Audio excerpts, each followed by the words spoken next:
인생이 정말 답이 없는 것 같고 뭘 해야 할지 어디서 시작해야 할지 지금 나는 어디에 있는 건지 이런 고민을 가지고 있었다면 진짜 잘 찾아오신 거예요.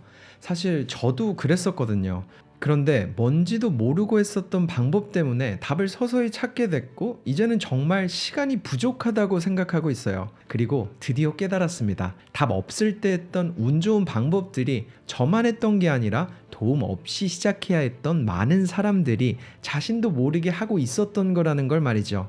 일단 이번 영상의 영감은 한 문장으로부터 시작됐어요. 스토아 철학가 에픽테토스는 이렇게 말했다고 합니다. 환경이 사람을 만드는 것이 아니다. 환경은 그가 어떤 사람인지를 드러낼 뿐이다. 저는 여태 환경이 사람을 만든다고 그렇게 생각해 왔었는데 에픽테토스의 말은 정반대예요. 그래서 이 문장을 읽자마자 너무 놀랐죠. 환경을 바꾸라는 이유가 나를 드러낼 수 있는 유일한 방법이구나. 그럼 여기서 질문을 해볼게요. 인생에서 답이 없다고 생각하신 적이 있다고 했는데 혹시 자신이 어떤 사람인지를 드러낼 수 있는 기회를 준 적이 있나요? 만약 그럴 기회가 없었다면 답이 없는 인생이 아니라 아직까지는 기회가 없었던 겁니다. 그리고 기회가 생긴다면 점차 답을 찾아갈 수 있겠죠. 그럼 환경을 어떻게 바꿔야 하느냐? 이건 정말 어려운 문제처럼 보입니다. 실제로도 쉽지는 않은 부분이죠. 저는 그 시작으로 소비하는 것들을 이용할 수 있는 것들로 바꾸는 걸 추천해요. 조금 쉽게 말해보자면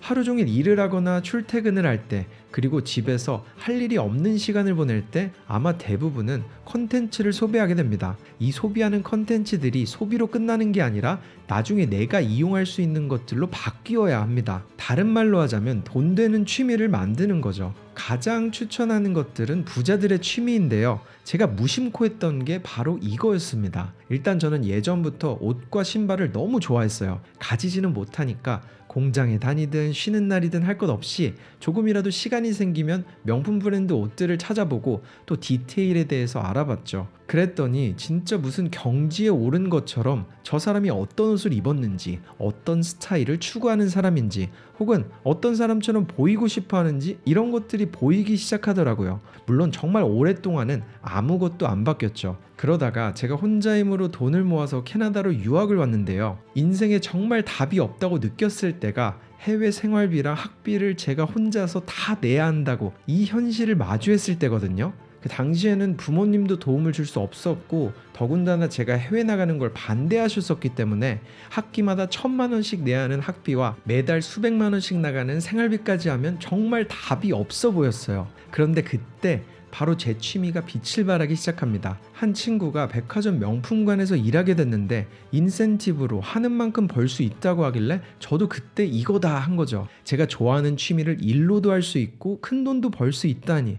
그때 조금씩 답이 보이기 시작했어요. 그리고 실제로 일을 시작하고 나서는 제가 사랑했던 취미는 업계에서 20년, 30년 일했던 분들도 존중을 해줬고 고객분들의 반응은 제 성과에 나타났습니다. 물론 제가 함께 일했던 분들은 이걸 좋아하는 일이 아니라 그냥 해야만 해서 해왔기 때문에 제 판매액은 항상 최상위권에 있었고 4개월, 5개월도 안 돼서 또 다른 럭셔리 브랜드에서 스카우트 제의가 오면서 옮기게 됐죠. 심지어 제 학교 스케줄에 맞춰서 편하게 일할 수 있도록 배려까지 해주셨거든요. 그렇게 학교를 다니면서도 주 40시간을 일했고 학비와 생활비를 모두 벌 수 있었습니다. 정말 가까스로 마지막 학비를 내니까 통장에는 한화로 8,000원 정도가 남더라고요. 진짜 지금 생각해도 답 없던 인생에 답이 점차 찾아진 순간이 그때가 맞는 것 같아요. 그렇게 학교 졸업을 앞두고는 이 유튜브 채널을 시작했고 일을 하면서 유튜브를 병행하다가 지금은 또 다른 도전을 위해 공부를 하며 일과 유튜브까지 하고 있어요. 그리고 바로 이 부분이 제가 두 번째로 말하고 싶은 거예요. 항상 한 가지가 아니라 두 가지 일을 하는 것. 물론 사람에 따라 다를 수도 있는데요. 제가 만나온 모든 부자들은 항상 적어도 두세 가지 일을 하며 길을 찾았더라고요. 일단 누군가의 도움 없이 혼자서 일어나야 하는 상황이라면 이게 정말 중요합니다. 왜냐하면 남들이랑 똑같이 일하고 쉬면서 도움받으면서 나아가는 사람들을 앞서가기는 둘째치고 같이 가는 것도 힘들잖아요. 그렇기 때문에 어쩔 수 없이 희생해야 합니다. 만약 이게 너무나도 억울하다면 이렇게 한번 생각해 보세요. 내가 도움 없이 일어나게 된다면 내가 사랑하는 사람들은 그럴 필요가 없다고 말이죠. 그리고 뭔가 혼자서 해내는 게 도움받으면서 숟가락만 얻는 것보다 멋지지 않나요? 게다가 너무나도 빠르게 바뀌는 세상에서 사라지는 직업도 너무 많고 내가 바뀌지 않으면 대체되고 버려집니다. 심지어 배우고 있는 것마저도 또 다른 아이디어랑 만나게 됐을 때 엄청난 성과가 일어나게 되겠죠. 사람들은 창의력이라고 하는데 저는 이 뜻을 알고 너무 놀랐거든요. 이게 새로운 아이디어를 만드는 게 아니라 존재하던 두 가지 생각을 하나로 합쳤을 때 그때 만들어지는 게 창의력이라고 합니다.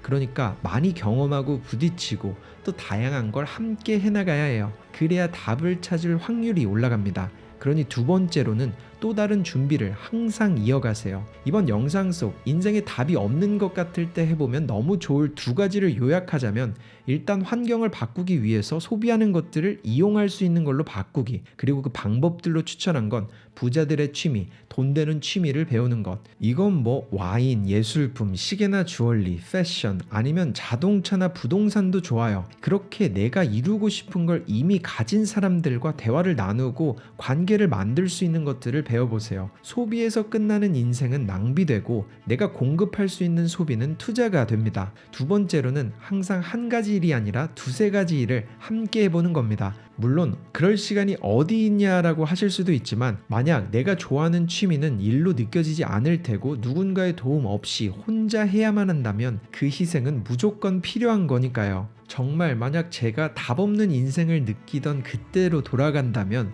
앞서 말한 이 두 가지를 계속해서 해나갈 것 같습니다. 그리고 성공한 사람들을 보면서 나와의 거리가 너무나도 멀게 느껴질 때는 결국 그 사람들을 만든 건 힘들 때 그 사람들이 했던 크고 작은 선택들이라는 걸 기억하고, 가장 중요한 건 그들이 그 위치에 있는 이유가 포기하지 않았기 때문이란 걸 명심할 것 같아요. 그렇게 그 사람들의 성공을 동경하는 데서 멈추지 않고 그들의 관점으로 생각해 봐야 합니다. 그러니 오늘 영상을 보신 여러분은 한번 그 사람들을 찾아보세요. 수소문을 해봐도 되고 책이나 인터넷 검색, 심지어 유튜브 영상이라도 좋습니다. 그리고 어려운 과정을 만들고 있다면 저는 오히려 축하드린다고 말하고 싶어요. 힘든 만큼 남들이 따라하기 힘든 걸 만들어가고 있다는 뜻이니까요. 영상 속 여러분이 느끼신 점이나 과거의 자신이나 그 시간을 지나가고 있을 많은 시청자분들께 해줄 조언을 남겨주세요.